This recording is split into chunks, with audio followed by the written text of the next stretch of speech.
તો જોઈએ આજના સમાચાર અમરેલી નગરપાલિકાના સફાઈ કામદારોના ધરણા. અમરેલી નગરપાલિકાના સફાઈ કામદારોના પ્રશ્નોને લઈને ધરણા પર 15 દિવસ પહેલા સફાઈ કામદારોએ વિવિધ મુદ્દાઓને લઈ નગરપાલિકાને અલ્ટિમેટમ આપ્યું હતું. નગરપાલિકા દ્વારા નિરાકરણ ન આવતા નગરપાલિકાના સફાઈ કામદારો ધરણા પર. નગરપાલિકાના સફાઈ કામદારોની વિવિધ માંગણીઓને લઈને ઘણા સમયથી માંગ હતી, પણ સફાઈ કામદારોની માંગણી ન સંતોષતા સફાઈ કામદારો ચીફ ઓફિસરને આવેદનપત્ર આપ્યું. સફાઈ કામદારોએ નગરપાલિકા સામે ધરણા પર બેસી સૂત્રોચ્ચારો કરી માંગણી સંતોષવા માંગ કરી. મોટી સંખ્યામાં નગરપાલિકાના સફાઈ કામદારો ધરણા પર બેસ્યા.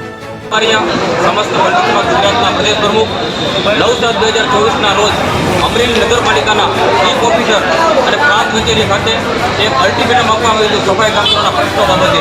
પણ આ નગરપાલિકા ન્યાય આપવાની વાત તો બીજા નંબરની રહી, પણ જે અલ્ટિમેટમ આપ્યું તેનો જવાબ આપવામાં પણ નિષ્ફળ ગઈ છે.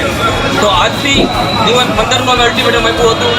જો આજથી કોઈ નિરાકરણ નહીં આવે તો ત્યાં સુધી અચોક્કસ મુદતની હડતાળ ચાલુ રહી છે અને ધરણા પ્રદર્શન અને રોડ રસ્તા બ્લોક કરવાની પણ ફરજ પડશે.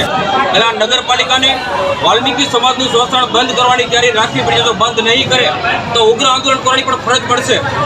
અને અમારી માંગ છે કે ગુજરાતમાંથી દરેક નગરપાલિકામાં કોન્ટ્રાક્ટ કરતા નાબૂદ થઈ હોય ત્યારે અમરેલી નગરપાલિકા તેના મરજિયાને સાચવવા માટે 3.5 કરોડનો સફાઈનો કોન્ટ્રાક્ટ આપ્યો હોય, તેમાં ભ્રષ્ટાચાર ચીફ ઓફિસરની તેની બોડી કરી રહી છે.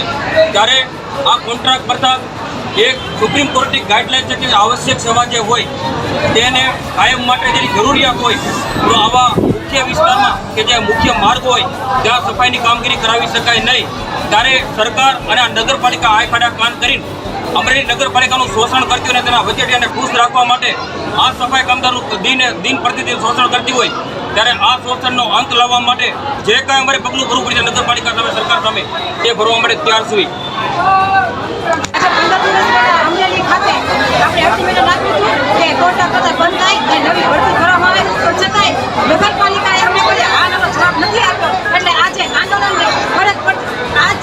આજ પછી પણ જો હજી આનો જવાબ લે તો આંતરિક ઉગ્ર આંદોલનની આજ ફરજ પડશે.